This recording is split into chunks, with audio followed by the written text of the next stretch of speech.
ओवैसी अच्छे नेता भाई, अपने लोगों के लिए जितना वो खुल के 5 साल पहले टेलीविजन पर जब खबर चल रही थी दिल्ली में मुस्तफाबाद के दंगों की, और ताहिर हुसैन साहब को मैंने टेलीविजन पर जो वीडियो में दिखाया जा रहा था उनको देखा था। टीवी पर उनकी लड़ाई मैंने लड़ी थी, मैं उनको डिफेंड कर रहा था। मैंने नहीं सोचा था कि 5 साल बाद मैं उसी ताहिर हुसैन के लिए उन्हीं के इलाके में उन्हीं की विधानसभा में खड़े होकर उनके लिए वोट मांगूंगा। ये शर्फ मुझे इसलिए मिला है कि मेरे राष्ट्रीय अध्यक्ष ने ताहिर हुसैन। अस्सलाम वालेकुम रहमतुल्लाहि व बरकातुहू। आप देख रहे हैं जदीद मिशन। मैं हूं मोहम्मद रईस खान नूरी। ताहिर हुसैन साहब मुस्तफाबाद से चुनाव लड़ रहे हैं। चंद दिन बचे हैं चुनाव होने में। चंद्रशेखर रावण ने असदुद्दीन ओवैसी साहब को कहा कि ये अपनी कौम के लिए जिस तरह खुल करके बोलते हैं, कोई ऐसा लीडर नहीं है जो अपनी कौम के लिए बोलता हो या मुसलमानों के लिए बोलता हो। सुनते हैं। ओवैसी अच्छे नेता भाई, अपने लोगों के लिए जितना वो खुल के बोलते हैं शायद ही कोई बोलते हैं। आपने चंद्रशेखर रावण साहब को सुना, उन्होंने कहा असदुद्दीन ओवैसी बेबाक बोलते हैं, खुल करके बोलते हैं, अपनी कौम के लिए बात रखते हैं। ऐसी बात कोई करने वाला नहीं है, मगर मुसलमान ही हैं जो असदुद्दीन ओवैसी साहब को कबूल नहीं करते हैं, मानते नहीं हैं। ये क्या है? चंद पैसों के लिए, 2-4 लाख के लिए, 2-4, 10, 20, 50 हजार के लिए अपने लीडर को लीडर नहीं तस्लीम करते हैं, इसलिए कि इनके दिल काले हो चुके हैं, दिल सियाह हो चुके हैं दलाली करते करते। एजेंट खुद हैं और कहते हैं कि ओवैसी एजेंट हैं। 75 साल का अरसा गुजर चुका है, अब तलक न जाने कितने दंगे हुए हैं, मगर ये जो तमाम सारी पार्टियों के झंडे उठाने वाले हैं, गैरत नहीं आती है इन लोगों को जो कम से कम कुछ समझ सकें। हजारों लाखों दंगे हुए हैं, मगर दलाली के आगे पूछ नहीं सकते हैं, मुंह में जुबान नहीं है, मुंह में लकवा मार जाता है। सिर्फ 2-4, 10 लाख रुपया दलाली के चक्कर में दूसरे कौम के लोग, चंद्रशेखर रावण जैसे लोग कहते हैं असदुद्दीन ओवैसी अपनी कौम के लिए जरूरी है और ये अपनी कौम की आवाज उठाते हैं, मगर मुसलमान नहीं तस्लीम करने के लिए तैयार है। हुसैन साहब के लिए आसिम वकार साहब ने कहा कि आज के 5 साल पहले जब दंगा हुआ 2020 में और डिबेट में मैं आया, उसमें ताहिर हुसैन साहब को दंगाई साबित किए तमाम सारी पार्टियां थी, तमाम सारी पार्टियों के प्रवक्ता थे, मगर ताहिर हुसैन के लिए मैं लड़ता रहा, जबकि वो आम आदमी पार्टी में उस वक्त शामिल थे।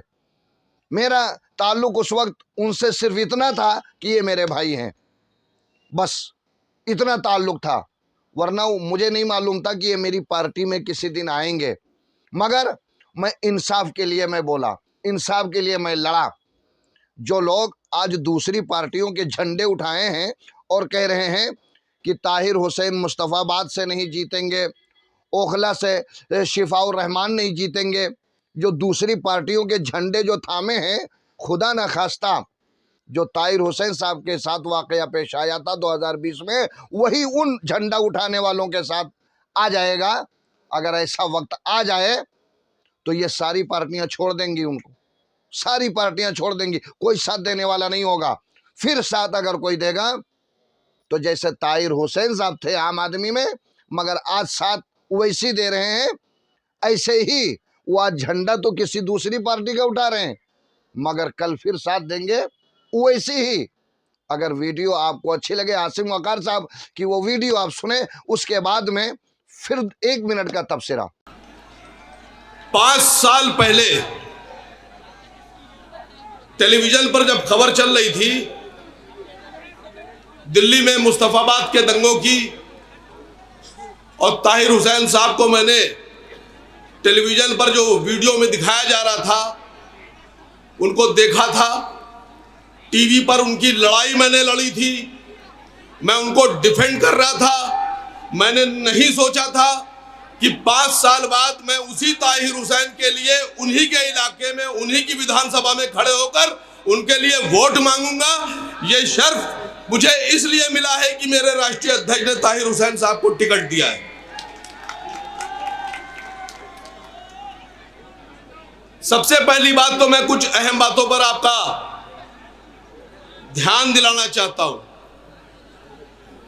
मजलिस-ए-इत्तेहादुल मुस्लिमीन दिल्ली की 70 सीटों में सिर्फ 2 विधानसभाओं में चुनाव लड़ रही है, सिर्फ 2 विधानसभाओं में।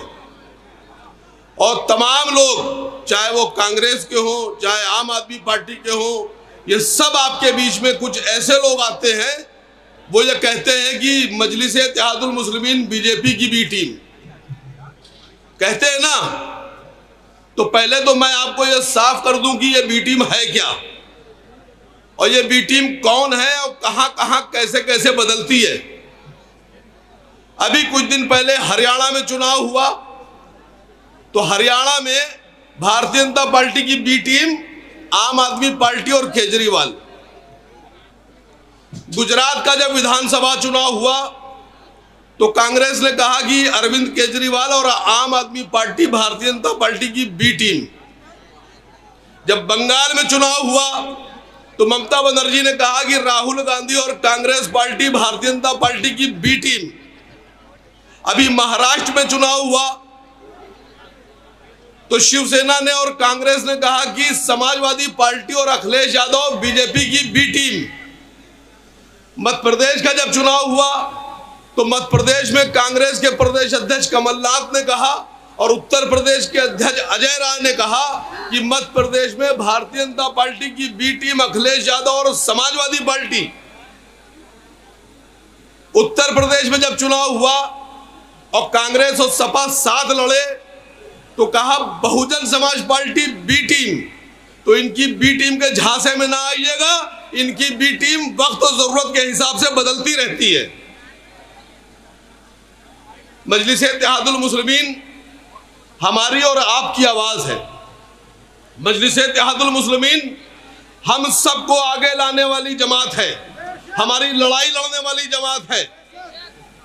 एक बात और साफ कर दूं, जो बेशक कह रहे हैं इसको समझिए कि भारतीय जनता पार्टी ने कसम खा रखी है कि तमाम जो बेहतरीन मुसलमान हैं, मजबूत मुसलमान हैं, उनको वो दंगाई का आरोप लगाकर जेल में डालेगी। और असद साहब ने कसम खा रखी है कि तुम जिस पर आरोप लगाओगे दंगाई का, हम उसे विधायक बनाएंगे। गैरत जिंदा है तो पोलिंग बूथ पर जा करके और गैरत का सबूत देना और सोचना कि जो हमारे भाई बेगुनाह हैं, जो मेरे बिरादरान जेल में बंद हैं, उनके लिए आवाज कौन उठाता है। उनको क्या खुले में रहने की इजाजत नहीं है, छूट नहीं है। अगर उनको ऐसी छूट है तो फिर आप अपने फैसले को सोच समझ करके कीजिएगा, वरना ये पार्टियां आप खुद समझते हो। वैसे मुसलमान का दिल इतना काला हो चुका है, ये अपनों को हराने में बहुत खूबी रखते हैं, बहुत माहिर हैं। ये तो हमारा खैर में इतिहास है कि अपनों ही की वजह से हमारी कश्तियाँ डूब जाती हैं, साहिल पर आते आते हम लड़खड़ा जाते हैं। अगर वीडियो अच्छी लगे तो दूसरों को शेयर ज़रूर कीजिएगा, लाइक कीजिएगा। चैनल नया है, हौसला अफजाई के लिए सब्सक्राइब ज़रूर कीजिएगा। अस्सलाम वालेकुम।